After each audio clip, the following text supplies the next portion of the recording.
Et nous avons parmi nous notre pasteur, notre berger, le vase que le Seigneur s'est choisi ce soir pour pouvoir nous conduire. Alors, nous allons lui dire bonsoir. Bonsoir, pasteur. Bonsoir, Rebecca. Comment allez-vous? Ça va très bien. Bonne heureuse année. Merci. Mes vœux. Bonne année 2024. Et pareillement. Je disais tout à l'heure, c'est une nouvelle saison, une nouvelle aventure qui commence. Dieu nous a fait énormément de bien en 2023. Et comme nous allons de gloire en gloire avec lui, assurément l'année 2024 nous réserve de très, très belles surprises avec le Seigneur. Amen. Amen. En tout cas, j'en profite pour saluer aussi tous les auditeurs. En tout cas, bonne heureuse année 2024. Mes meilleurs vœux les plus sincères et chaleureux. Que cette année, comme l'a annoncé son serviteur, l'apôtre Ivan, que ça soit une année vraiment de moisson en abondance dans tous les domaines de vos vies, dans le travail, dans les finances, dans le mariage, les enfants, dans tous les domaines comme la Bible déclare. Je souhaite que tu prospères à tous égards comme prospère l'état de ton âme. Et que cette année, plus que jamais, on reste attaché à Dieu, attaché à sa parole. Amen. Et le Seigneur va nous amener encore en profondeur par sa grâce. Amen, amen. Amen, nous rendons grâce. Et comme je le disais tout à l'heure, nous vous saluons. Pour tous les bien-aimés qui se connectent, donc continuez de partager le lien autour de vous, dans vos groupes, afin qu'un maximum de personnes puissent venir. Donc, nous sommes vraiment dans la joie de vous retrouver ce soir, toute notre famille d'Allemagne, de Luxembourg, de la Belgique. Vraiment, nous bénissons Dieu pour vos vies. Vous oubliez chaque fois les gens de la France. Les gens de la France, ils sont nombreux. Mais ils sont calmes, c'est ça. Tous nos Français qui se connectent en douce, nous vous saluons, nous vous bénissons. Au nom de Jésus. Alors, pasteur, je pense que nous sommes prêts ce soir à pouvoir aller dans les profondeurs. Est-ce que nous pouvons écrire dans le chat ce soir, allons dans les profondeurs. Allons dans les profondeurs de sa parole. Amen, amen. Amen, amen. Oui, on est prêts, on va dire comme ça, par sa grâce. Hein? Par sa grâce, amen. Amen. Donc, bien-aimés, j'espère que vous avez eu le temps d'aller chercher vos Bibles et de quoi noter. Nous allons lire tous ensemble la parole du Seigneur. Alors, pasteur, pour l'épisode de ce soir, oui. nous avons choisi le livre de Luc. Luc. Oui, le livre de Luc, une parabole de Jésus. Nous voulons commencer l'année avec cette parabole. OK. Donc, bien-aimés, notre référence se trouve dans le livre de Luc au chapitre 6, à partir du verset 47. OK. À partir du verset 47. Donc, bien aimé, j'espère que vous avez vos Bibles à côté. Okay. Cherchez la référence avec nous. Luc 6, à partir du verset 47. Amen. Amen. Luc 6, 47, OK. Je pense qu'il y avait un deuxième passage. Bon, c'est pas grave, on le verra. OK. Luc 6, 47. OK. Alors, si tout le monde est là, on va démarrer. Hein. Nous sommes prêts à démarrer, oui. Et aller dans les profondeurs. Amen. Okay. Amen.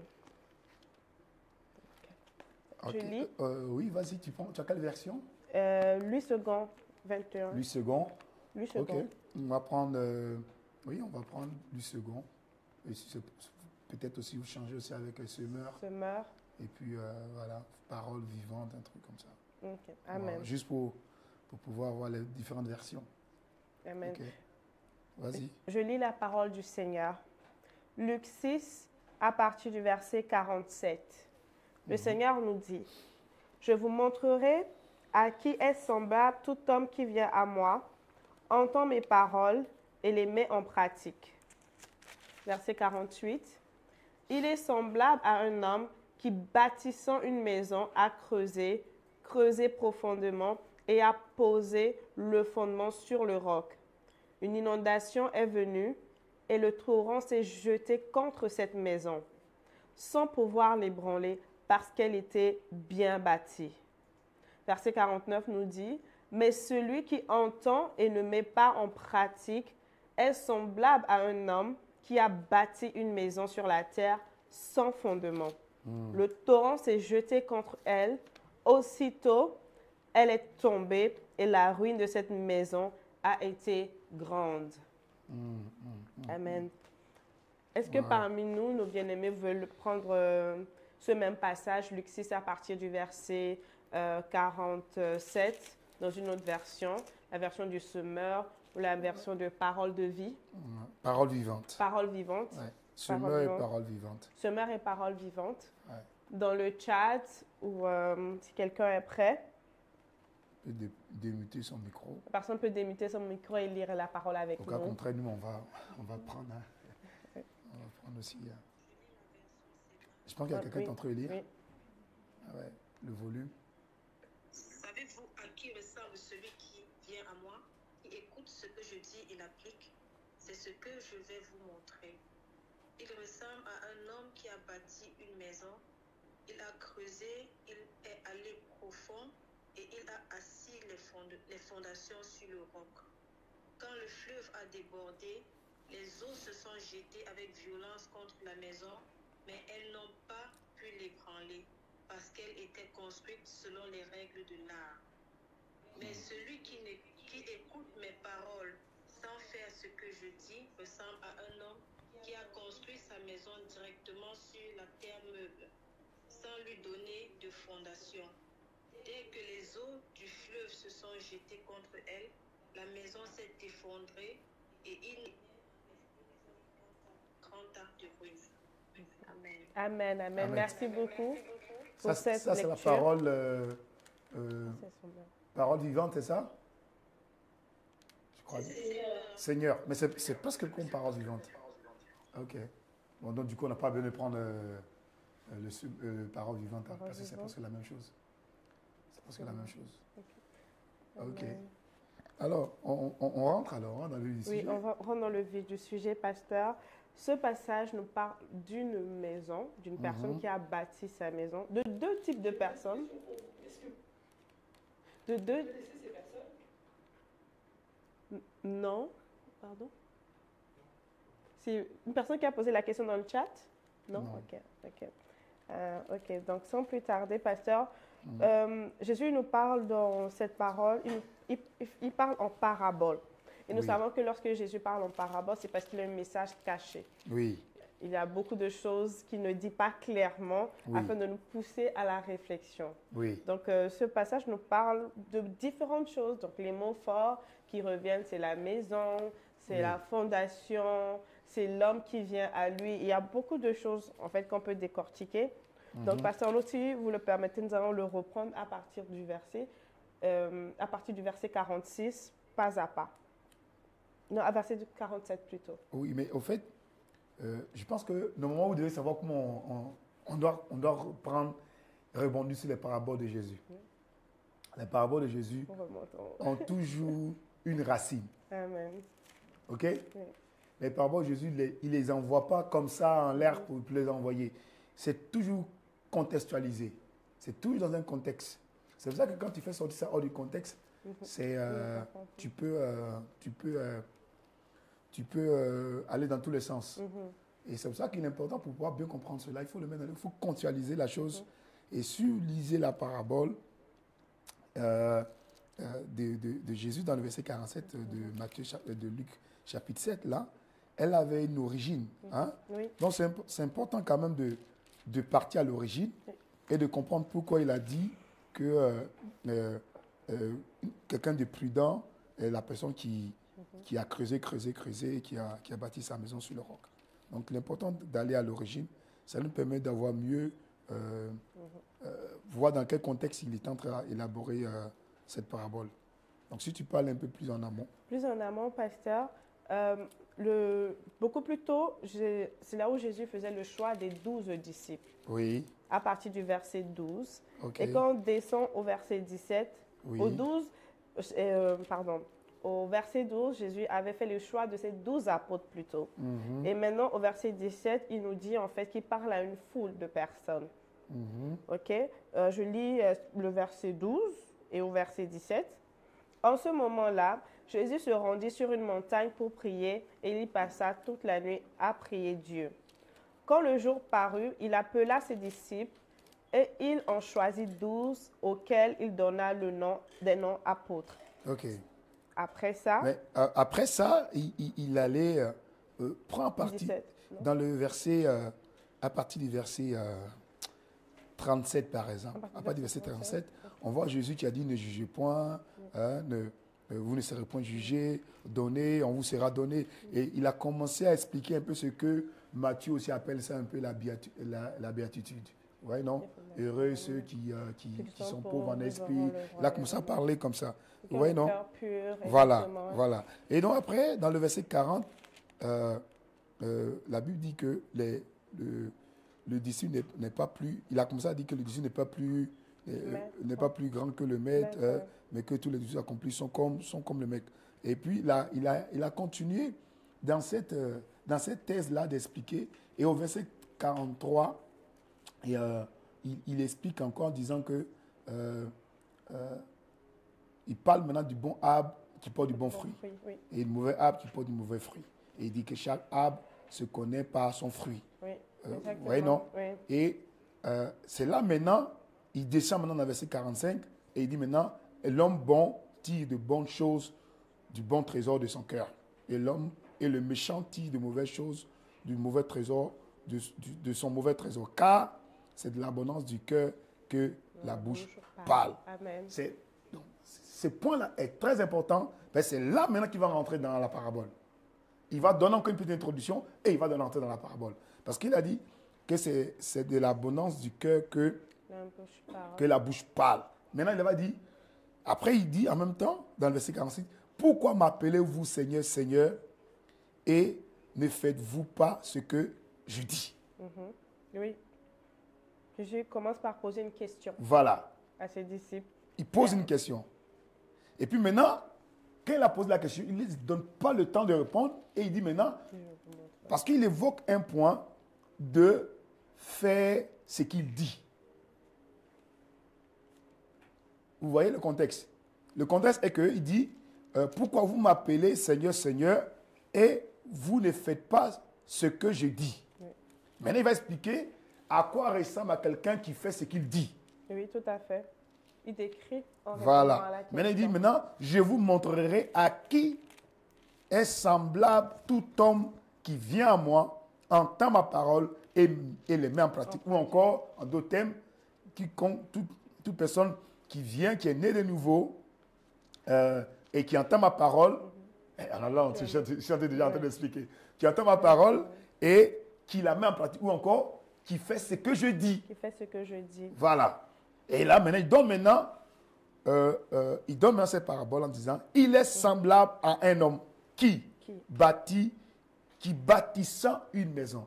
Ça veut dire que cette personne n'a pas bâti une maison, mais bâtissant une maison. C'est-à-dire que cette personne est en train de construire une maison. Est-ce que vous me suivez?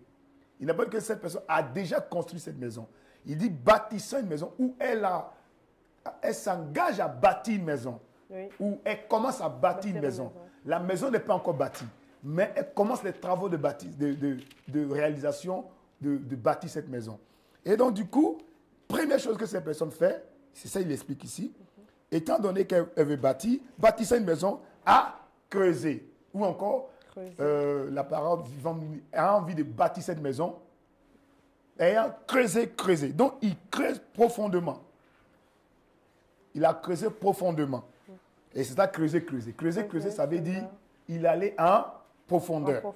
Mais quand il a creusé, il allait en profondeur et il a posé le fondement de la maison qu'il veut bâtir sur le roc. OK? Oui, sur le roc. Il y a deux choses qui se sont passées ici. Il n'a pas juste creusé et il a bâti la maison. Il a creusé profondément. Oui, ça c'est bien. Et c'est au niveau du roc qu'il a bâti sa maison. Voilà. Donc ça veut dire que l'objectif pour lui, c'était d'atteindre le roc. Donc il a creusé.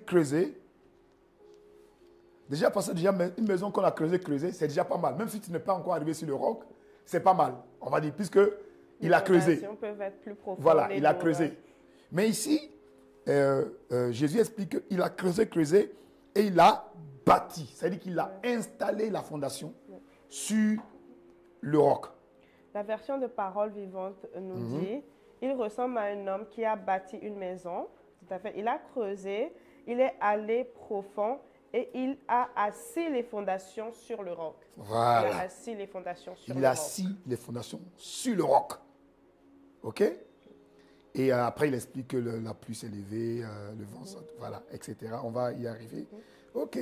Alors, qu'est-ce que vous voulez comprendre à cette parabole? Parce qu'on veut comprendre le mystère de la maison. Ah, Déjà, une première OK. question nous vient. OK. Si on remonte en fait au verset 46, quand Jésus leur pose la question, il dit « Pourquoi m'appelez-vous Seigneur, Seigneur, et ne faites pas ce que je dis ?» Donc, C'est quel passage? Matthieu? non, toujours dans Luc 6, plus haut, verset 46. Oui. Oui, vas-y. Jésus commence par la question en leur Oui. disant « Mais pourquoi m'appelez-vous Seigneur ?» Ça veut dire que les gens, les disciples ou même la foule l'appelaient Seigneur sans avoir compris ce que ça voulait dire. Parce que Jésus dit « Vous m'appelez Seigneur, mais vous ne faites pas ce que je dis. » Donc, il y a une contradiction. Si vous m'appelez Seigneur, vous êtes censé faire ce que je vous dis. Mais ne m'appelez pas Seigneur. Si vous m'appelez juste Seigneur, sans me suivre vraiment, sans obéir, si vous m'appelez Seigneur, sans comprendre ce que ça veut dire Seigneur. Donc, pasteur, il leur pose la question comme ça et effectivement, il enchaîne en disant, je vous montrerai. Ça veut dire que pour toute personne qui appelle le Seigneur, Jésus Seigneur, voici comment il doit se comporter. Voilà. Donc, il explique ici que celui qui l'appelle Seigneur, Seigneur, il dit, pourquoi vous m'appelez Seigneur, Seigneur, et vous ne faites pas ce que je dis. Alors qu'on est tous d'accord, Seigneur, c'est quoi? Un Seigneur, c'est un propriétaire. Le Seigneur, c'est le maître. Donc, quand Jésus dit que on l'appelle Seigneur, ça veut dire que on lui appartient. Celui à qui appartient. Voilà. Il est notre propriétaire. Amen. Voilà. Vous voyez, non? Voilà. Et donc, la base ici, c'est le fait que Jésus est en train de parler de pratiquer. Tout ce que nous allons voir ici, ça parle de pratiquer. Pratiquer la parole. C'est pour ça qu'il dit, je crois dans Matthieu chapitre 6, il dit, certains viendront à mon nom, diront que... nous avons prophétisé. Voilà. Et je nous vous avons dirai fait que... des miracles en ton nom. Voilà. Je ne vous ai point connu. Voilà. OK. Il dit aussi dans les béatitudes que nul ne peut servir deux maîtres. Il faut choisir celui qui sera son sauveur, son Seigneur, son propriétaire, afin de pouvoir être à 100% à lui. Effectivement. Donc, il faut comprendre ici, ce passage nous parle de Jésus est en train de parler de pratiquer la parole de Dieu. OK? Bien aimé, vous qui êtes connectés, c'est vraiment l'axe numéro 1 que Jésus fait faire asseoir dans cette parabole. L'importance, à quoi équivaut quelqu'un qui pratique la parole de Dieu, Amen. qui met la parole de Dieu en action. Jacques chapitre 1, verset 22 nous dit, ne vous éborgnez pas d'écouter la parole simplement sans la mettre en pratique. Vous voyez, non? Et puis il explique, si on regarde Jacques 1, 22, si on va prendre, il explique aussi Jacques. Il donne une part de vérité à quoi ressemble au fait de pratiquer la parole de Dieu. Bien-aimés, nous allons dans le livre de Jacques 1. Jacques 1, verset 22. À partir du verset 22. Verset 22 nous dit, mettez en pratique la parole et ne vous bornez pas à l'écouter, en vous trompant vous-même par de faux raisonnements. Et puis il continue dans le verset 23 en disant, car si quelqu'un écoute la parole et ne la met pas en pratique, il est semblable à un homme qui regarde dans un miroir son visage naturel et qui, après s'être regardé, s'en alla et oublie aussitôt quel il était.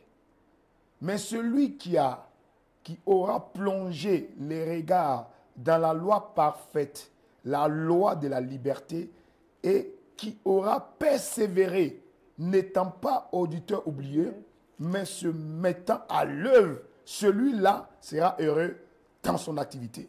Amen. Vous voyez? Donc, c'est aussi une explication de cette parabole de Jésus que Jacques est en train de relater ici. Oui. Il dit que le fait de mettre la parole de Dieu en pratique, c'est quelqu'un, lui il a donné l'autre sens. Oui. Quelqu'un, celui qui ne met pas en pratique, c'est quelqu'un qui a entendu la parole Et j'oublie. et il a oublié. Ouais, un auditeur oublieux. Oui. Parce qu'il dit, il est semblable à quelqu'un qui, ayant entendu la parole, et quelqu'un qui a écouté la parole, ayant entendu, il est semblable à un homme qui a regardé son visage dans un miroir, son visage naturel, Dans la nature tel qu'il et, était. et qui, après s'être regardé, s'en va et oublie aussitôt quel il était.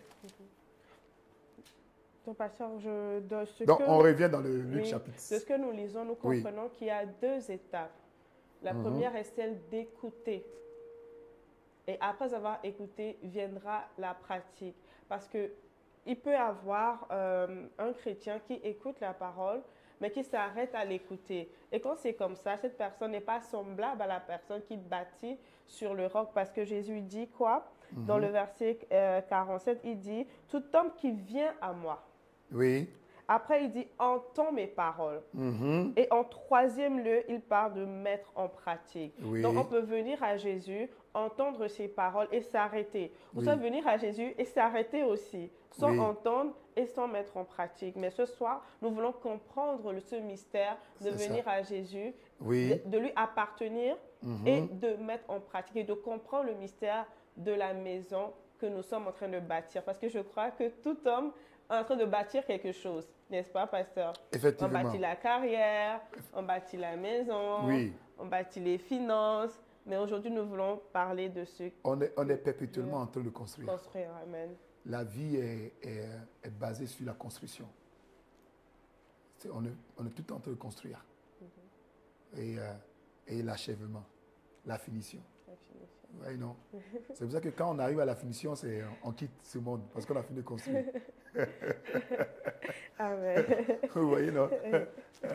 Voilà. Mais quand on est encore jeune, on construit. Après, quand on est à un certain âge, c'est la finition. Donc, on est maintenant dans les détails, on est dans les choses les plus importantes. On veut passer le relais. Et après avoir fait les finitions, ben, le Seigneur te rappelle, quoi. Wow. Voilà. Amen. Et donc, pour comprendre ce passage, si nous le lisons encore, il dit verset 48, il est semblable à un homme qui, bâtissant sa maison, a creusé profondément. La Bible dit que si l'Éternel a bâti la maison, celui qui l'a bâti en vain. Donc, il faut comprendre que, ici, premier point, bâtir la maison, tu peux la bâtir toi-même. Amen. Bâtir la maison, il faut que ce soit le Seigneur qui l'a bâti. Et comment ça se fait? Ça se fait dans la deuxième étape. Parce qu'il dit, celui qui vient à moi, verset 47, il dit, je vous montrerai à qui est semblable un homme qui vient à moi. 1. Il vient à moi. 2. Entend mes paroles. 3. Les met en pratique. Si vous regardez, il vient à qui? Quand tu viens à Jésus, tu veux bâtir ta maison. J'ai expliqué tout à l'heure que la vie est composée de plans de construction. Donc c'est pour ça qu'on veut évoluer. Vous voyez, non? Tout ce qu'on fait, on veut avancer parce qu'on construit. Voilà, quand tu as commencé, toute une personne qui commence sa vie professionnelle, peut-être elle veut prendre un studio, et puis à un moment, elle veut prendre un 2 chambres salon. Après, une autre, elle veut commencer avec un petit véhicule. Après, monospace. Vous voyez, non? Donc, on est tout en train de construire. Vous voyez, non? Et c'est normal, c'est le mandat que Dieu nous a donné. Il dit aller multiplier, susciter et dominer. Vous voyez, non? Et donc, dans ce mandat-là, c'est développer ce que tu as. Et développer ce que tu as, c'est construire. C'est pour ça que ta vie est faite d'étapes d'évolution dans ta construction. En connaissance, en sagesse, en grâce, en opportunité, en don, en tout ce que tu fais, c'est la construction que tu fais. D'ailleurs, quand un enfant commence à l'école, il est déjà sur le chemin de la construction, par l'éducation, par la formation. Et quand il grandit, après, il passe à un autre niveau de la théorie à la pratique, de ce qu'il a appris pendant toute sa carrière étudiantière. Vous voyez, non? Oui. Et donc, là, il est perpétuellement en train de construire. Et même quand tu travailles, tu fais des formations, tu fais des stages pour construire ce que tu as déjà construit. Pour envoyer un autre niveau. Amen. Vous voyez, non? Amen. Niveau d'expertise. Est-ce que vous me suivez? Et donc, Jésus donne ce texte en expliquant que Jésus, c'est lui qui construit. La Bible dit, dans Jean chapitre 1, au verset 1er, qu'au commencement était la parole. Que la parole était avec Dieu et la parole était Dieu. Et tout a été créé par la parole. Je veux dire, tout a été construit par la parole. Oui. Dieu lui-même, il a construit. On peut Voilà. le voir dès le commencement. Voilà.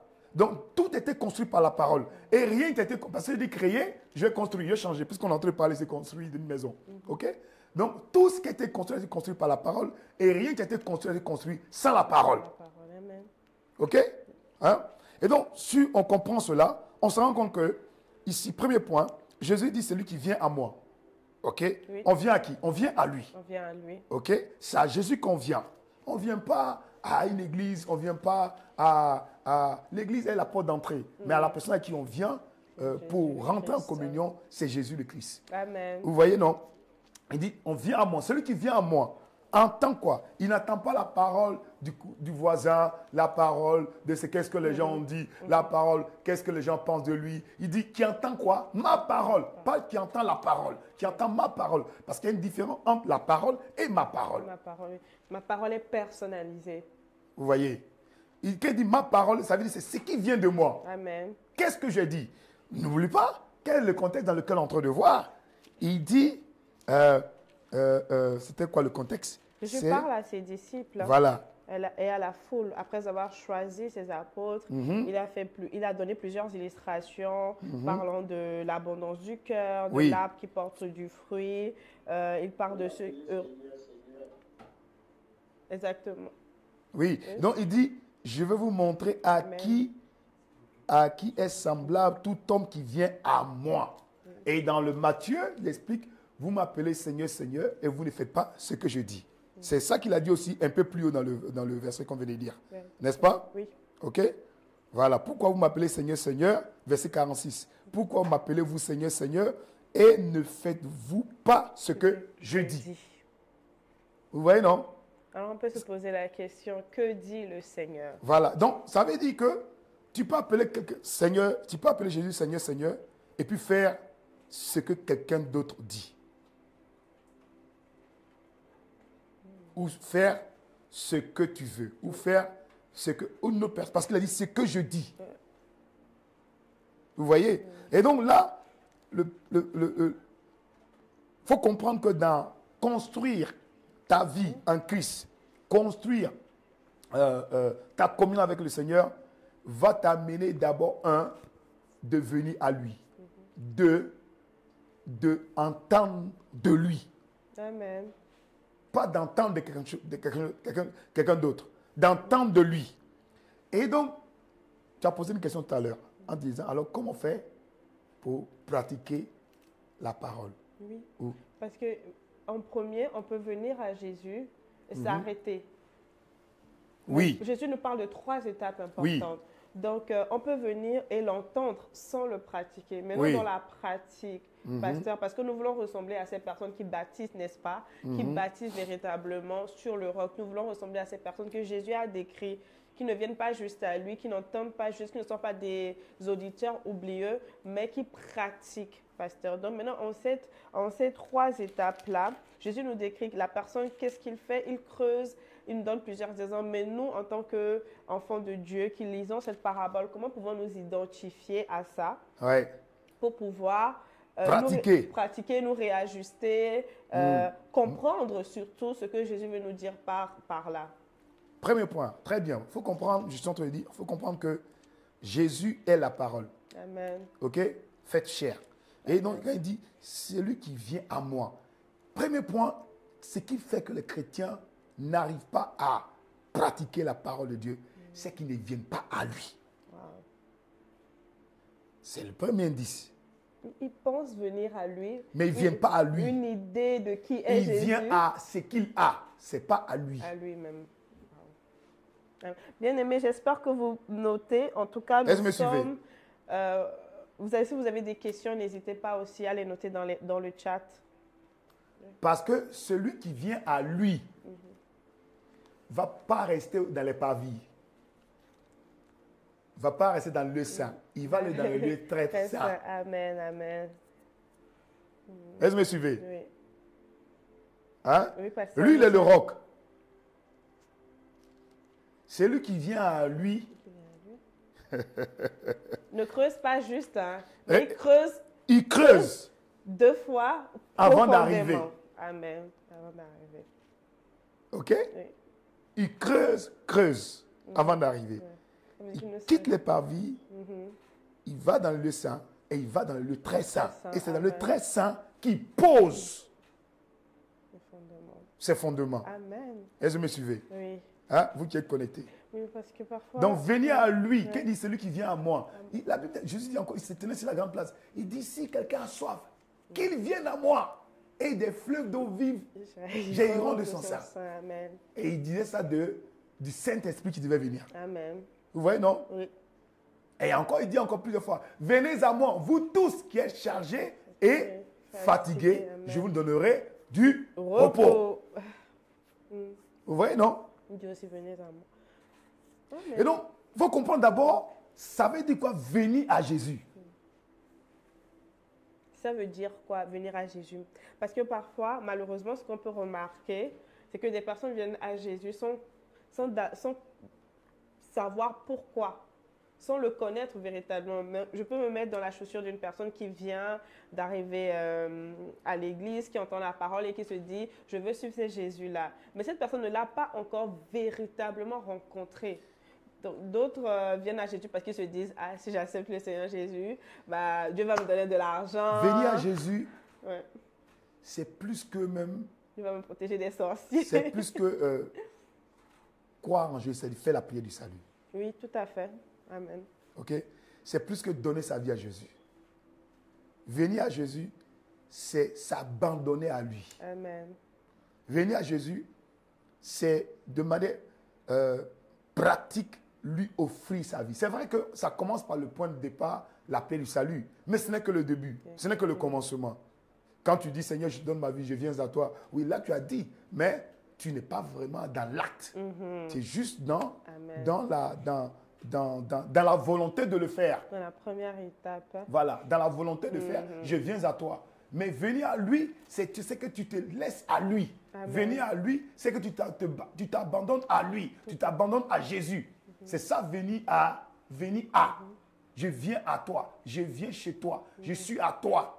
Venir à lui, c'est à Jésus. Tu es à lui. Oui. Il est à lui. Tu es à lui. Donc, tu l'appartiens. Totalement, oui. Totalement. Ça, c'est la première étape. Totalement, oui. Donc, on est en train de comprendre comment ça fait que les chrétiens n'arrivent pas à pratiquer. À Jésus lui-même d'abord. Voilà. À la personne qu'il est. À pratiquer, c'est ça le but derrière. Oui, oui. Tout abandonné. Et donc, c'est parce qu'on n'arrive pas à venir à lui. On vient, mais on ne vient pas à lui. On vient à ce qu'il a.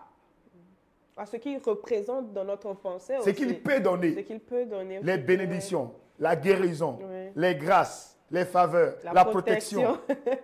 La protection. Ça, c'est bien. Oui. Mais ce n'est pas lui. Ça, c'est ce qu'il a. Oui, mais c'est les conséquences positives de venir à lui. Oui, mais ça, c'est ce qu'il a. C'est ce qu'il a. C'est pas ce qu'il est. Ce qu'il est plus que ce qu'il a. Vous voyez, non? Oui. Hein? Vous voyez, vous êtes connectés. Hein? Hein? Si vous êtes d'accord, moi, je veux voir les likes. Je veux voir les likes ou des cœurs. Voilà. Moi, je sais que je vous parle. Voilà. Et donc, il dit, celui qui vient à moi. Premier point qui t'amène à un chrétien de pratiquer la parole, c'est de venir à Christ.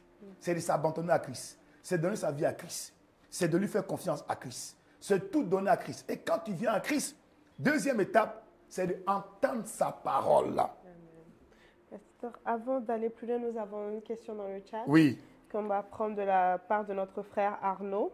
Il dit, s'il vous plaît, pasteur, comment savoir ce qu'il demande que nous fassions dans la partie du pratique? Donc, nous allons en venir. Parce que là, on parle déjà de venir à lui et ensuite d'entendre. Mais dans la partie du pratique, notre frère Arnaud nous demande, Pasteur, comment savoir ce qu'il demande que nous fassions? Qu'est-ce que Dieu veut? Qu'est-ce que Jésus veut que nous puissions faire? Comment le savoir? C'est pas compliqué aussi. La Bible dit, il dit, l'amour de Dieu consiste à obéir à ses commandements. On va voir. Amen. Ok, Oui, regarde. oui. Regarde. Éphésiens, bon, on saute un peu, mais on va aller là-bas. Éphésiens chapitre 3, verset 17 nous dit quoi? Hein? Éphésiens chapitre 3. Éphésiens Ça va répondre 3. à la question de Arnold. Éphésiens 3. Éphésiens 3. Allons dans Éphésiens.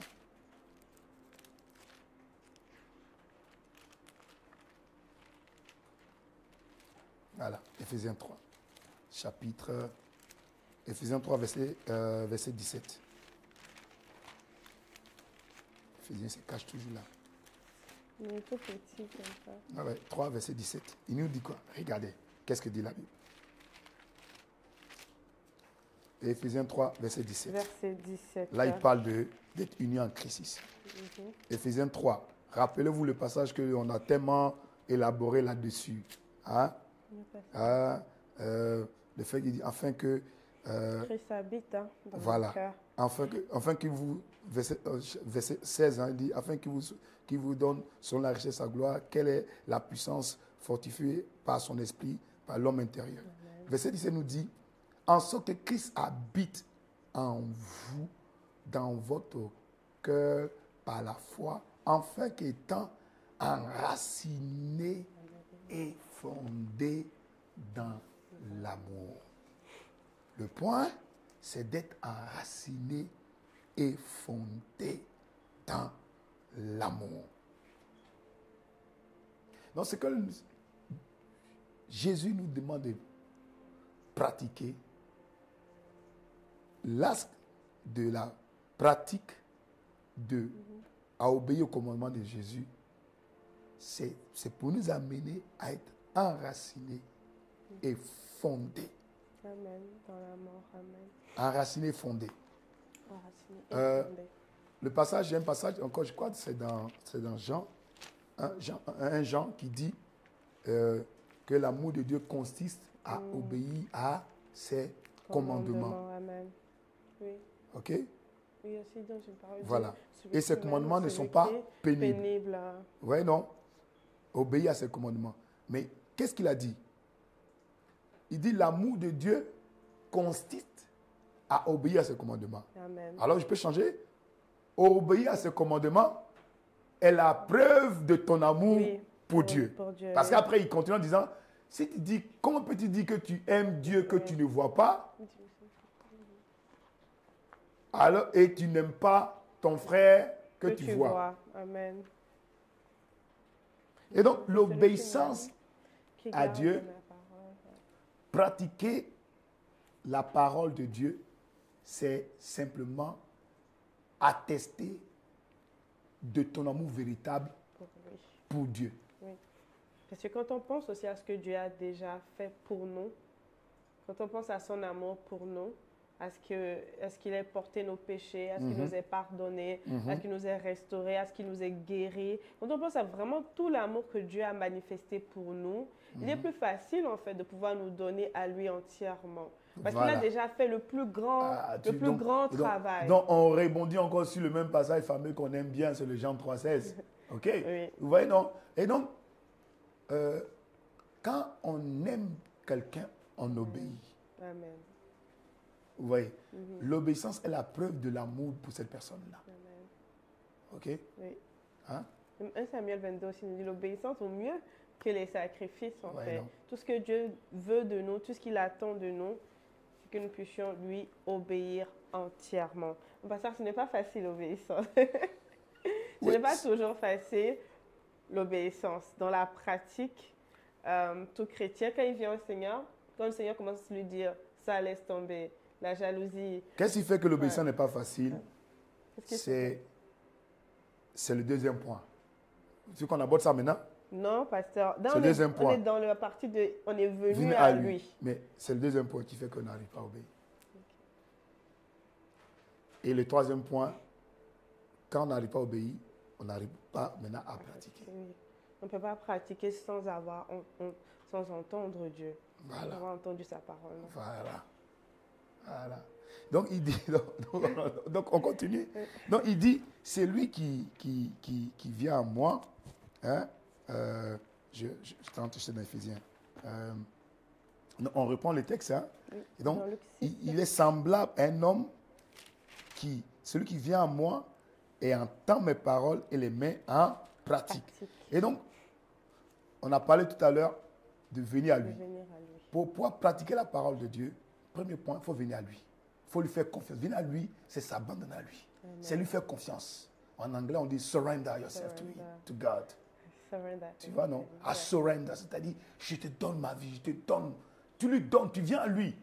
Tu n'es pas venu à lui, mais non, tu es venu à lui de manière totale, entière, absolue. 100%. 100%. Amen. 100% Jésus. Amen. C'est ça, venir à lui. C'est lui qui vient à moi. C'est lui qui est à moi. Je ne le partage pas avec quelqu'un d'autre. Amen, oui. Parce que c'est là même que ça commence qui fait que tu n'arrives pas à pratiquer. Parce que quand tu n'es pas venu totalement à lui, tu es à lui, mais tu n'es pas à lui. C'est du oui et ça même dans c'est du non. Non. Tu es à lui dans un domaine, mais pas à lui dans le reste des domaines. Parce que justement, vous avez déjà enseigné par rapport à ça. Vous avez dit que Jésus est parfois notre Seigneur, notre Sauveur, mais il n'est pas Seigneur de tout. Oui. Il n'est pas... voilà. Voilà, voilà. Si il est ton Sauveur, oui. mais pas ton Seigneur. Mais pas ton Seigneur. Et donc, s'il n'est pas ton Seigneur, il n'est pas ton Sauveur du tout. Tu vois? Amen. Et donc, si tu venais à lui, c'est ça, là, cette partie-là. Viens à moi. Quand tu viens à moi, tu dois laisser toi à lui. C'est à lui. Il dit que vous êtes quoi? Qu'on est, c'est son habitation. Amen. On est sa maison. Amen. Il a décidé de résider, de domiciliser en nous. Amen. Amen. Amen. Donc, quand quelqu'un a acheté une maison, la maison est à lui. Et c'est lui qui a acheté la maison, tu vas rebâtir la maison, changer la maison, modifier la maison. Ce n'est pas la maison, tu vas dire, moi, ça fait 50 ans d'existence, moi je suis comme ça, et donc garde-moi ici.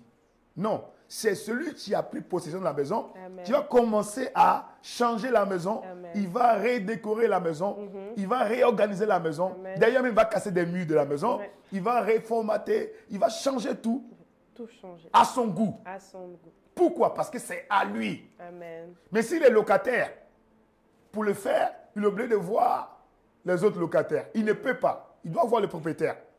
Tout à fait. Vous voyez? Oui. Et donc, venir à lui, c'est ça ce point-là. Venir à lui, c'est de laisser tout. Et parfois, Dieu va vouloir tout casser. Il va te briser. Il va briser jusqu'aux fondations. Oui, amen. C'est ce que il est en train d'expliquer. Celui qui vient à moi est celui qui est semblable à un homme qui a creusé, et il a bâti sa maison sur le roc. Vous voyez? Et donc, c'est cette première partie. La deuxième, c'est d'entendre. Il dit, qui entend ma parole, qui entend mes paroles. C'est une des questions qui revient souvent.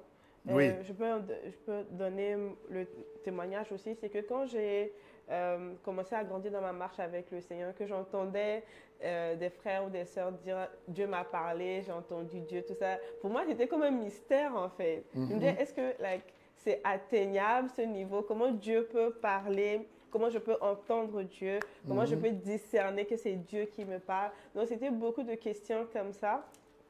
Donc, je suis sûre qu'il y a parmi nous, nos bien-aimés qui sont connectés aussi, qui se posent la question, je veux entendre Dieu, mais comment ça se passe, pasteur? Est-ce que c'est juste pour des personnes qui ont l'onction, des personnes élevées dans la prière qui peuvent entendre Dieu, ou est-ce que c'est un domaine accessible à toute personne qui a le désir d'entendre Dieu? Ok, simple. Vous êtes tous d'accord que selon la parole de Genèse, qui a initié, et Jean l'a confirmé, que tout a été créé par la parole. Amen. Oui. D'accord? Oui. Ok? Et Dieu a illustré cela dans Genèse chapitre 1, où la Bible dit que la terre était informe et vide.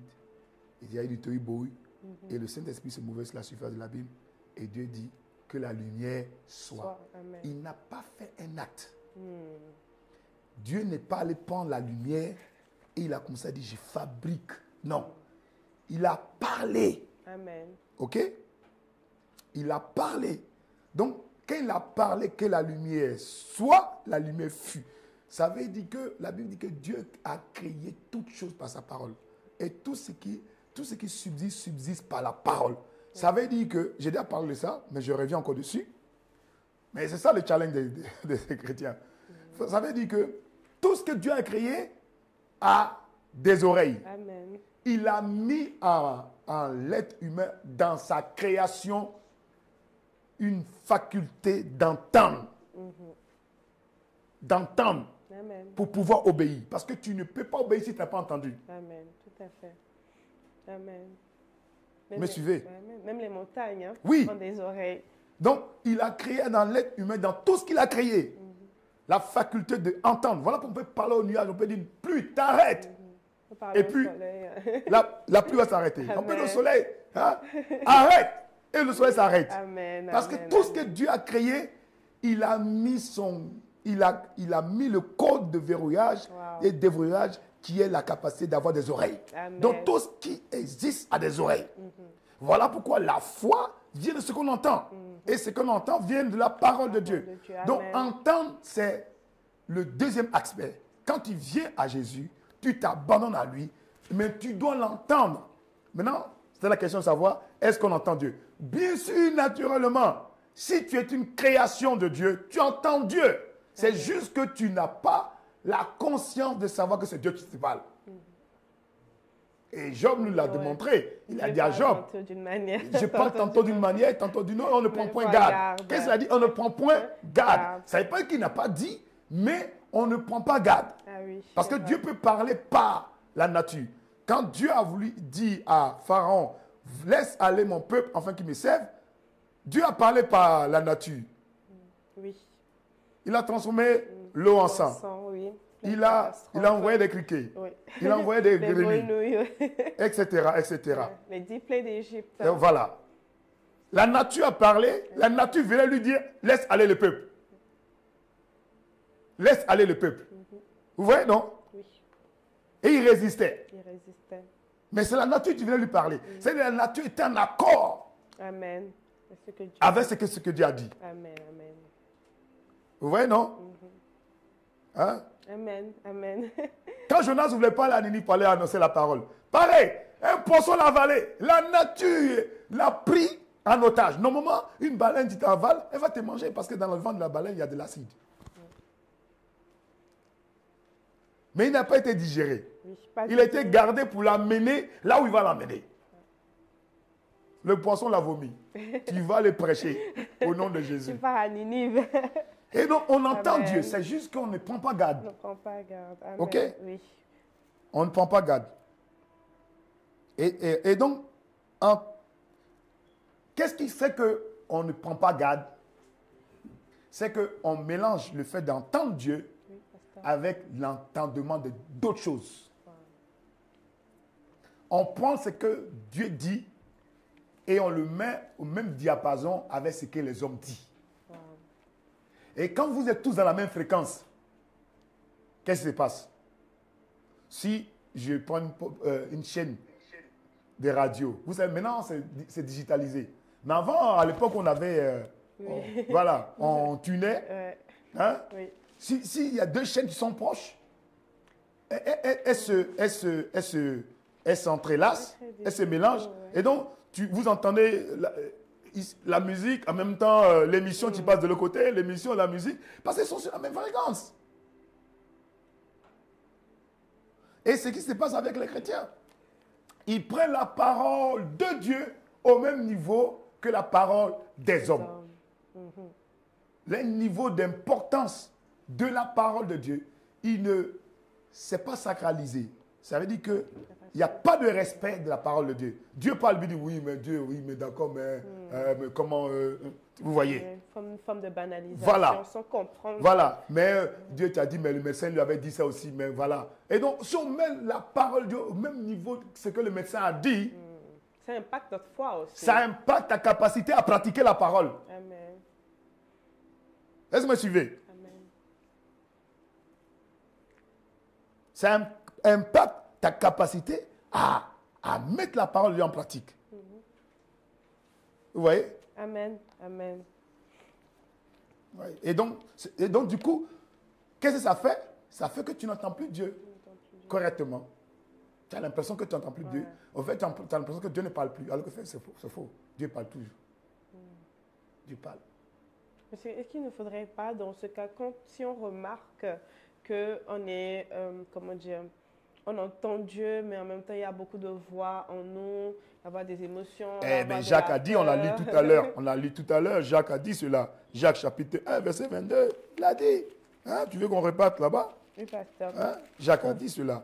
Qu'est-ce qu'il a dit? Jacques 1, verset 22. Hein? Je lis la parole du Seigneur. Il a dit, mettez en pratique la parole et ne vous bornez pas à l'écouter en vous trompant vous-même par des faux raisonnements. Oui, et puis oui, continue. Car si quelqu'un écoute la parole et ne la met pas en pratique, il est semblable à un homme qui regarde dans un miroir son visage naturel et qui, après s'être regardé, s'en va et oublie aussitôt quel il était. Voilà, c'est ça. C'est ça. Donc, voilà, c'est ce que Jacques dit. C'est ce qui fait que les gens n'arrivent pas à pratiquer la parole. Parce qu'ils oublient aussitôt. Ils oublient aussitôt. Pourquoi quelqu'un peut oublier aussitôt? Question. Maintenant, je pose la question. Un exemple, pasteur, pour une personne qui peut aussi oublier. Pourquoi il dit, mais celui qui aura plongé son regard dans la parole parfaite, verset 24, celui qui a, après ça, regardé et oublie aussitôt. Pourquoi il a oublié aussitôt? Ça peut être, j'aurais dit, la distraction. Très bien. La réponse est un peu plus haut. Verset 22. Okay. Amen. Il dit, mettez en pratique la parole et ne vous bornez pas à l'écouter. En vous trompant vous-même par de faux raisonnements. Qu'est-ce qui fait qu'il a oublié la parole? C'est le fait qu'il s'est trompé par de faux raisonnements. C'est que ça veut dire quoi? Ça veut dire qu'il a raisonné avec la parole de Dieu. Avec la parole de Dieu. Faux raisonnement. C'est-à-dire pas avec une bonne attitude. Il a raisonné la parole du Seigneur. Voilà. Il a transformé, choisi de comprendre d'une autre manière ce que Dieu voulait dire. Il a raisonné avec la parole, pas dans le but de la recevoir, mais dans le but de dire, est-ce que Dieu va vraiment faire ça? C'est ça qu'on appelle le faux raisonnement. Ça fait partie d'une stratégie de l'ennemi, parce que quand le serpent a parlé à Ève, il a détourné la parole de Dieu en disant, Dieu a-t-il réellement dit? Oui, c'est ça. Et donc, ces faux raisonnements, ils amènent à raisonner, mais c'est que la base, elle est fausse. Et donc, ce faux raisonnement-là, c'est ce qui vient dans la parabole qu'on est en train de lire, de la deuxième étape, celui qui a bâti sa maison sur le sable. La terre. Sur le sable. Sur des faux raisonnements. Qui n'a pas creusé, qui n'est pas venu entièrement. Il a commencé à bâtir la maison, mais il n'est pas venu. Il n'est pas allé en profondeur. À Jésus lui-même. Il n'est pas là à Jésus. Il a bâti juste sur des faux raisonnements. Okay. Sur des faux raisonnements. Voilà pourquoi la Bible explique que nous n'avons pas à combattre la chair et le sang, mais les armes avec lesquelles nous combattons sont puissantes par la vie de Dieu pour renverser des forteresses. Et les forteresses, là, c'est des faux raisonnements. Qui s'élèvent contre la connaissance de Dieu. Oui. Donc, pasteur, nous allons continuer la lecture de notre passage. Voilà. Bien aimé, j'espère que vous êtes bénis par cette parole. Amen. Amen. Alors, le verset 48, nous allons le relire. Le Seigneur nous dit, il est semblable à un homme qui, bâtissant une maison, a creusé profondément et a posé le fondement sur le roc. Okay. Quelqu'un pourrait se poser la question, qu'est-ce que le roc? Est-ce que c'est le lieu très saint? Est-ce que c'est la véritable personne de Jésus? Oui. Parce que quand on vient à lui, généralement, les personnes, quand elles viennent à Christ, elles viennent pour ce qu'il peut leur donner, mais elles ne viennent pas à qui il est réellement. Oui. Et le roc ici, pasteur, est-ce que ça représente la personne de Jésus-Christ, la Oui. personne en tant que Seigneur, pas juste en tant que notre Sauveur, pas juste en tant que celui qui nous bénit, pas juste en tant que celui qui nous guérit, mais en tant que Seigneur véritable. Oui. Est-ce qu'on peut décrire le roc comme étant Jésus lui-même, tout simplement? Le roc, c'est quoi? Le roc, c'est ça. La Petra. pierre, ça veut dire. Petra. Petra. Le roc, c'est Nous Petra. parlons en grec ou en hébreu, pasteur? Hein? Non, non, c'est en grec. En grec. Petra. Petra. Petra. Et c'est Pierre. C'est Pierre. Et Jésus a parlé à Pierre dans Matthieu chapitre 18, verset 18. Il dit, mets-toi. Et comme il a fait ça, il a posé la question d'abord. Il dit, qu'est-ce que vous croyez qu'est-ce que vous pensez que je suis? Que dites-vous que Hein? je suis, Ils ont dit, toi tu es le comme ça. prophète Mais Élie. vous dites quoi? Vous dites quoi? Qui suis-je? Qu'est-ce que vous croyez que je suis? Et puis, Pierre reçoit la révélation. Il dit que tu es le fils de Dieu. Vous voyez, non? Et puis, on va lire. Hein? Lisons Ouais. Matthieu, on peut lire. Matthieu 18, 18. 18, 18 nous dit... J'ai trouvé. Matthieu 18, 18. Matthieu 18 nous dit, verset 17 ici, s'il refuse, écoute, refuse,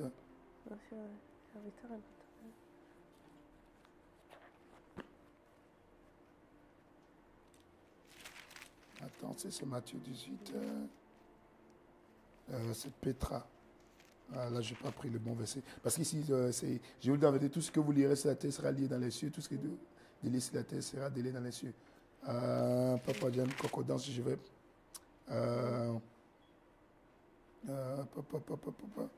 Il y a un passage que je... C'est pas celui-là. C'est pas celui-là. C'est pas celui-là. Il y a où Jésus disait, tu es Pierre, et c'est Pierre, je bâtis mon église. Je pense que c'est pas là.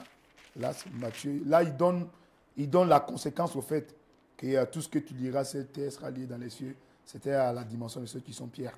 Mais je ne vois pas le verset là. Bon, c'est pas grave. C'est pas grave. Voilà. C'est pas grave. Mais en tout cas...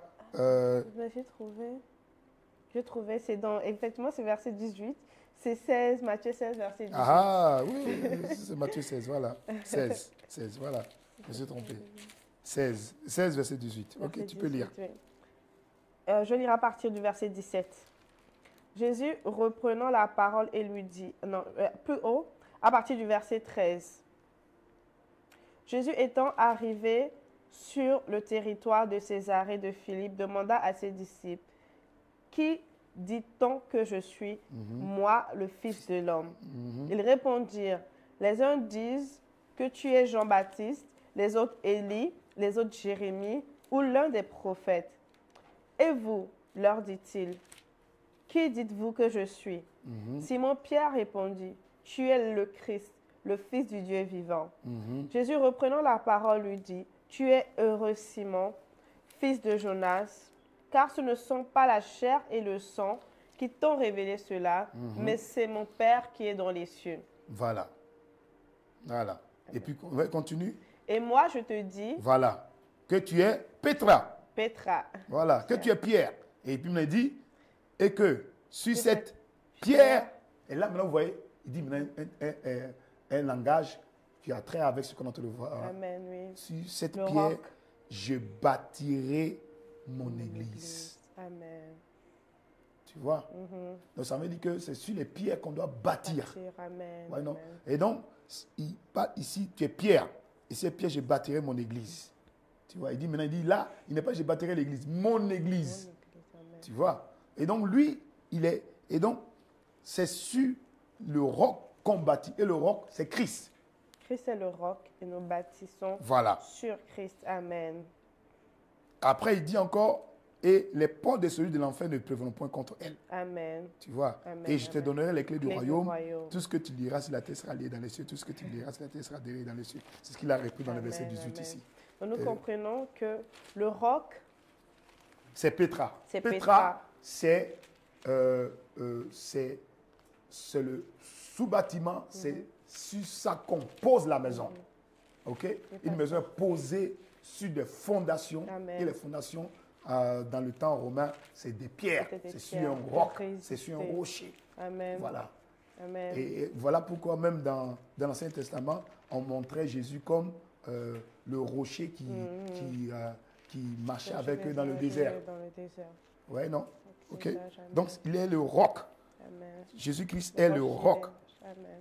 Il est le roc sur lequel tu bases ta maison, tu Amen. bases ta vie. Tu bases ta Et vie, la tu fondation. fais asseoir la parole que tu reçois. Parce qu'il dit, tu viens à lui, tu entends. Quand tu entends, la troisième partie, tu mets en pratique. En pratique. Mettre en pratique, c'est avoir mis en action ce que tu as entendu. Ce que tu as entendu de la part de Dieu. Vous voyez, non? Mhm. Vous voyez, vous êtes connectés? Oui. Quand tu mets en action ce que tu as entendu, tu es en train de le mettre en pratique. Et le mettre en pratique, c'est aussitôt. Amen. Parce que dans Oui. Jacques chapitre 1, Jacques, verset oui. 22, il explique que cette personne, après avoir regardé dans le miroir son visage naturel, Mhm. Aussitôt oublié. aussitôt il a oublié. Oui. Ça veut dire quoi? Ça veut dire que la parole de Dieu, quand on veut la pratiquer, pour pouvoir la pratiquer, il faut la mettre en pratique à chaud. À chaud. Amen. Amen. Aussitôt. Aussitôt, oui. Il faut être dans le aussitôt. Voilà pourquoi quand le Saint-Esprit est venu, Oui. il est venu soudain, brusquement, tout à coup. Tout à coup, aussitôt. Aussitôt. Oui, et même quand Jésus décrit cette personne, il n'a pas dit « entends mes paroles et réfléchis ».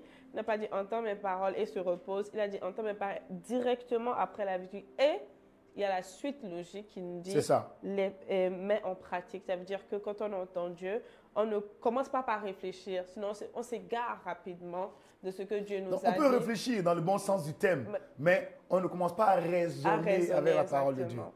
C'est On ça peut pas qui crée. raisonner Et avec c'est ça qui notre enlève Dieu. la foi. Amen. Ouais, non. La Bible dit encore dans le même passage, je crois que c'est dans le même un Jean là, qui dit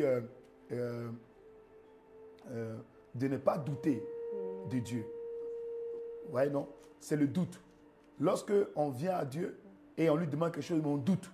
Lorsqu'on doute, on est hésitant. Lorsqu'on est hésitant, on ne pratique pas. Vous voyez, non? Et on ne pratique pas parce qu'il y a des faux raisonnements qui nous amènent à ne pas pratiquer.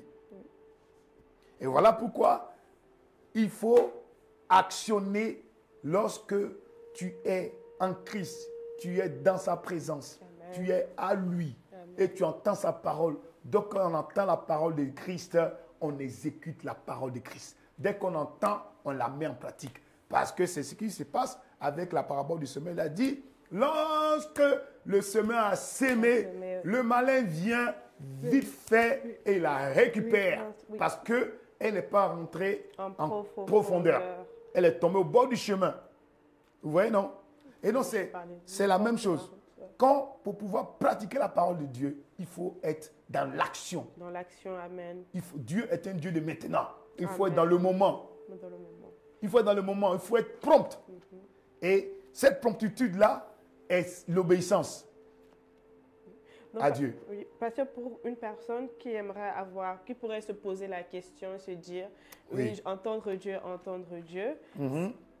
on peut, avant de chercher peut-être des révélations, disons, qui tombent du ciel, on peut déjà commencer par lire la parole de Dieu. Parce que Dieu nous parle au travers de sa parole en premier. Comme il dit de mettre en pratique sa parole, il nous a donné le manuel qu'est la Bible. Parce que parfois, les gens s'attendent à entendre Dieu automatiquement, voilà, de manière audible ou par une prédication. C'est vrai que Dieu nous parle de différentes manières, mais plus on s'attache à sa parole, plus on lit la Bible, plus il est plus facile de pouvoir discerner sa voix et l'entendre quotidiennement.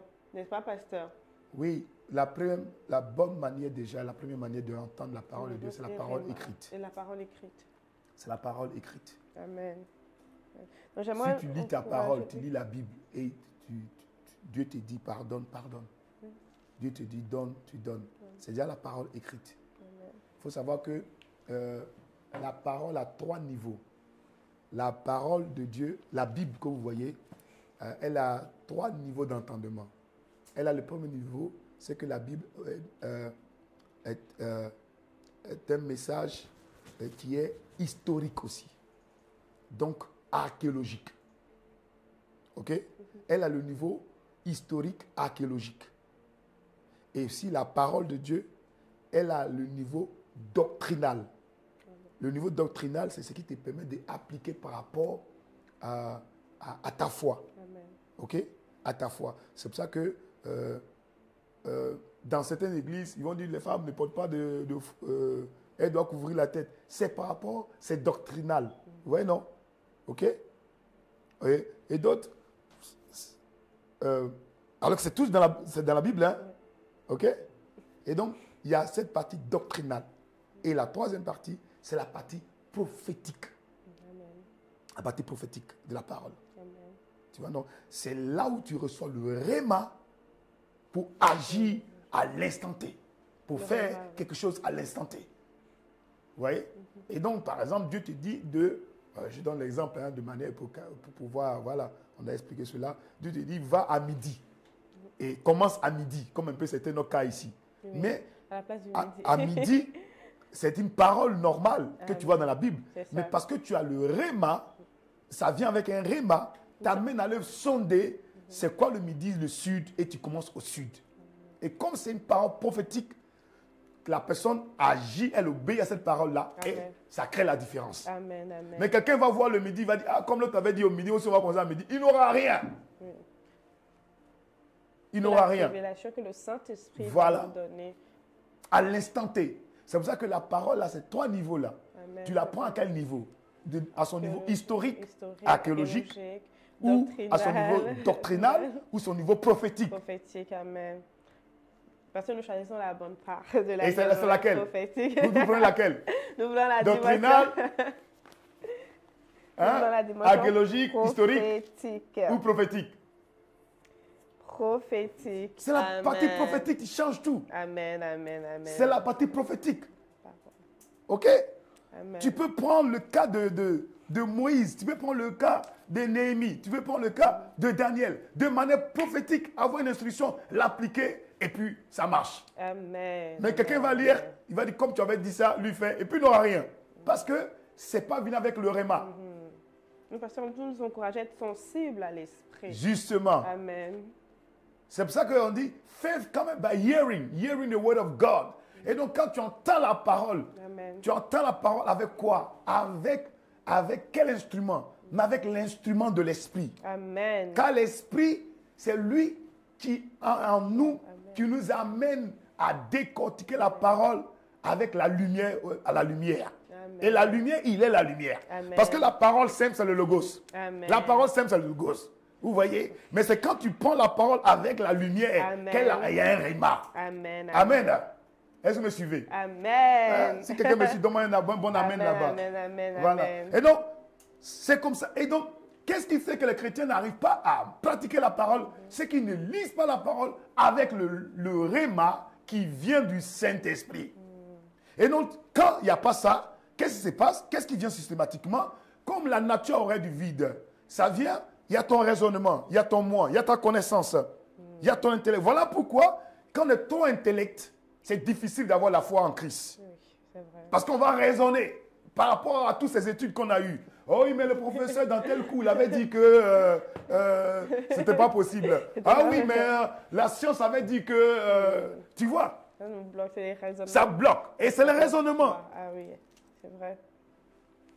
Donc, Hein? Vous me suivez? oui, amen. Voilà pourquoi quand tu lis la parole, tu la lis avec le Saint-Esprit. Avec le Saint-Esprit, Avec tout à fait. la lumière qu'apporte le Saint-Esprit. Tout à fait. Avec l'oreille du Saint-Esprit. Avec la soif aussi de l'entendre. Avec la soif du Avec Saint-Esprit. la soif d'entendre. Dieu. Avec Amen. la disposition De cœur. du Saint-Esprit. Amen, amen, amen. Amen. Et quand il y a ça, ces trois éléments-là sont en accord, qu'est-ce qui se passe? Ça t'amène à agir. Amen. Ça t'amène dans l'action. Amen. Ça t'amène à faire. À faire. Amen. C'est Pas à dire, hésitant, oui, bon, Ouais. bon, Peut-être on attendait, que- le message était quand même bien, ben, on verra encore la semaine prochaine. Ah. Quand c'est comme ça, it's creating delays. Et du coup, qu'est-ce qui se passe? Tu n'arrives pas à pratiquer la parole. Ça. Tu n'arrives pas à pratiquer la parole. Et donc, je termine avec ce point en disant que ce qui fait que les chrétiens n'arrivent pas à pratiquer la parole, c'est le manque ou l'incapacité de laisser totalement le Saint-Esprit prendre le contrôle. Amen, amen, amen. Parce que quand tu lis la parole avec le Saint-Esprit, il va t'amener à lire des passages que tu n'as pas me lire. Et que quand tu veux passer là-bas, Tu vas aller vite. Il dit non, lis encore. Hein? Amen. La parole de Dieu, elle est claire, elle donne la sagesse de Saint. Amen. Amen. Amen. Hein? C'est vrai. Amen. Donc, elle va t'envoyer, elle va te dire là. Et puis, elle va te ramener à ta condition, elle va te dire, regarde, ce cas-là, c'est ce que tu avais fait. Pardonne. Pardonne. Nous, aujourd'hui, on a fait une étude biblique sur le cas de Naaman, le lépreux et sa femme, qui avaient... bon, bref, oui, il y en a qui savent de quoi je parle. Voilà. Mais qui était quand même humble, qui a écouté ses serviteurs, et il a été guéri de la lèpre. Hein? Hein? Il a écouté. Il n'a pas été orgueilleux, prétendant, croyant qu'il est trop, il est quelqu'un. Il s'est rabaissé. Amen. C'était 2 Rois chapitre 5. Bon, voilà. Bref. OK. Amen. Nous bénissons le Seigneur pour cette première partie, pasteur. Donc, nous allons continuer l'étude, la décortication de ces passages la semaine prochaine. Donc, qu'est-ce que nous retenons, bien-aimés? Nous retenons déjà de venir à Jésus. Jésus-Christ est le véritable roc. Jésus est celui sur qui nous devons bâtir nos vies. Amen. Donc, pasteur nous a conduit à avoir la soif, le désir d'entendre Dieu, la sensibilité au Saint-Esprit en lisant la parole, en recherchant la voix de Dieu et aussi en ayant la foi de que si le Seigneur nous dit quelque chose, si le Seigneur nous donne une instruction, si le Seigneur met une parole dans notre cœur, le Seigneur nous encourage à faire quelque chose, d'obéir de manière promptement. On a parlé du cas du fait que Jésus-Christ est notre Seigneur, que nous lui appartenons entièrement. Donc l'abandon, parce que c'est très bien que la semaine prochaine, nous allons dans la compréhension de ce que ça veut dire vraiment abandonner sa vie. Laisser tomber beaucoup de choses. Comment est-ce que le Seigneur est appelé à être le Seigneur de tout, de notre vie, de nos émotions, de notre passé, de notre présent, de notre futur. Vraiment, entrer dans cette nouvelle année 2024 en le rencontrant, en allant plus loin, en creusant, en allant à la véritable rencontre de qui est Jésus, afin que nous soyons... Et je vais terminer avec ce point qu'on est en train d'aborder là, sur l'obéissance, avec un passage sur la parabole du semeur que Jésus avait donné dans Luc chapitre 8. Et au verset 16, au verset 15, lorsqu'il est en train d'expliquer à ses disciples la signification de la parabole du semeur. OK? Verset 15 de Luc chapitre 8, il dit, « Ce qui est tombé dans la bonne terre, ce sont ceux ayant entendu la parole avec un cœur honnête et bon, la retiennent. » Qu'est-ce qui fait que tu retiens la parole que tu entends? C'est le cœur honnête. Deux et bon. C'est le cœur honnête et bon. Le cœur honnête et bon t'amène à retenir la parole. Le cœur honnête, l'honnête laisse passer la parole, absorbe la parole et le bon cœur retient. Le bon cœur retient. C'est le cœur honnête et bon. Le honnête, c'est qu'il est transparent, il est vrai, il est sincère. Amen. Amen. Donc quand il vient à Jésus, il est honnête. Il est honnête. Amen. Il n'a pas d'arrière-pensée. Et donc, il est bon. Et donc, il dit, le cœur honnête et bon la retiennent et porte du fruit avec persévérance. Verset 16. Personne, après avoir allumé une lampe, ne la couvre d'un vase ou ne la met sous un lit, mais il la met sur un chandelier, afin que celui qui entre voit la lumière. Amen. Car il n'y a rien de caché qui ne doit être découvert, rien de secret qui ne doit être connu et mis au jour. Alléluia. Verset 18. Prenez donc, après avoir dit ça, pour dire, qu'est-ce qui permet d'avoir le résultat du bon, du mauvais? Le résultat de ce qui est tombé au bord du chemin. Le résultat, parce que dans la parabole, il a expliqué, dans le verset 13, il dit, ce qui est ceux qui sont tombés sur le roc, c'est ceux qui sont tombés sur le roc, et ce sont ceux qui, lorsqu'ils ont entendu la parole, mais il parle de entendre la parole, entendre la parole. La parole du semeur parle de entendre la parole. Entendre la parole sur 4 différentes dimensions. Amen. La dimension au bord du chemin, la dimension rocailleux, épineux et bonne terre. Vous voyez, non? Oui. Donc, on parle d'entendre la parole.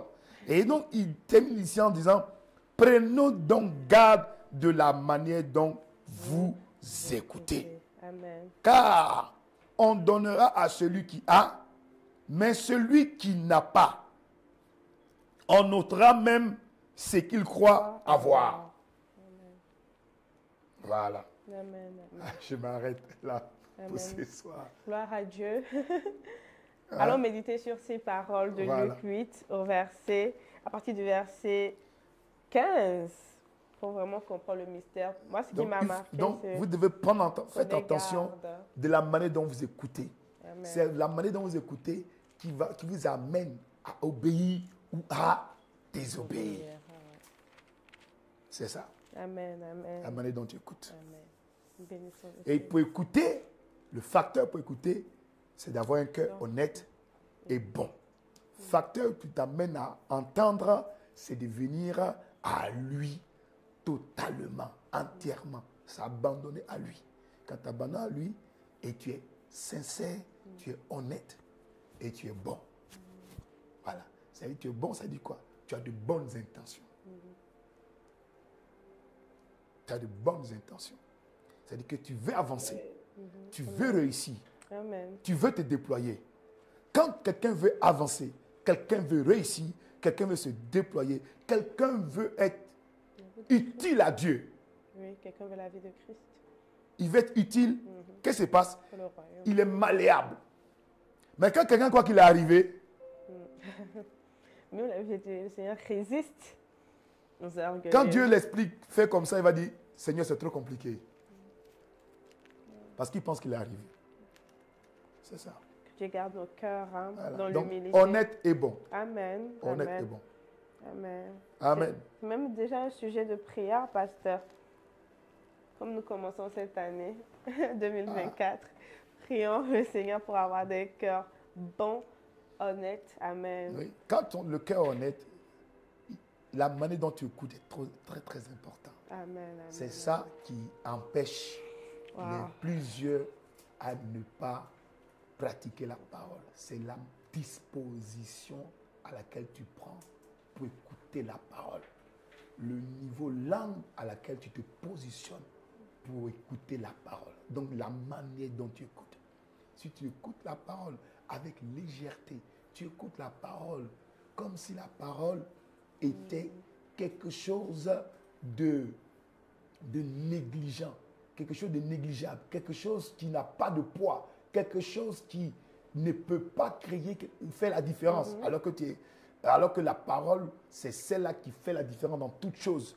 C'est celle-là qui a créé toutes choses. Et c'est par elle que toute chose subsiste et vit. Amen. Et donc, ta manière dont tu écoutes la parole te qualifie et te donne la possibilité d'obéir Amen. ou te donne l'incapacité de l'appliquer.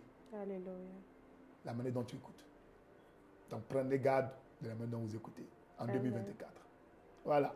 Amen. Amen. Soyez bénis. Amen. Nous rendons grâce à On commence Dieu. doucement. Ouais, on commence très doucement pour aller dans les profondeurs. Donc, pasteur, nous donnons rendez-vous à nos bien-aimés pour la semaine prochaine à 19h.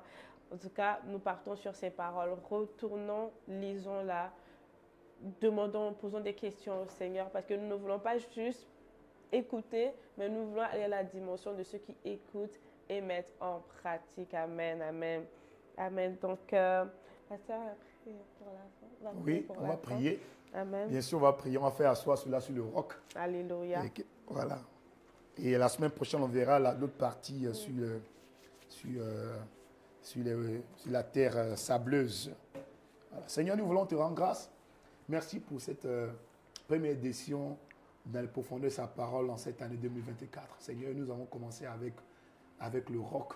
Soit le roc, Seigneur, sur lequel nous voulons bâtir nos vies en 2024 au nom de Jésus. Seigneur, accorde la grâce à chacun d'entre nous, le Seigneur, de creuser Seigneur, cette année, Seigneur, d'être profondément enraciné dans ton amour en Christ.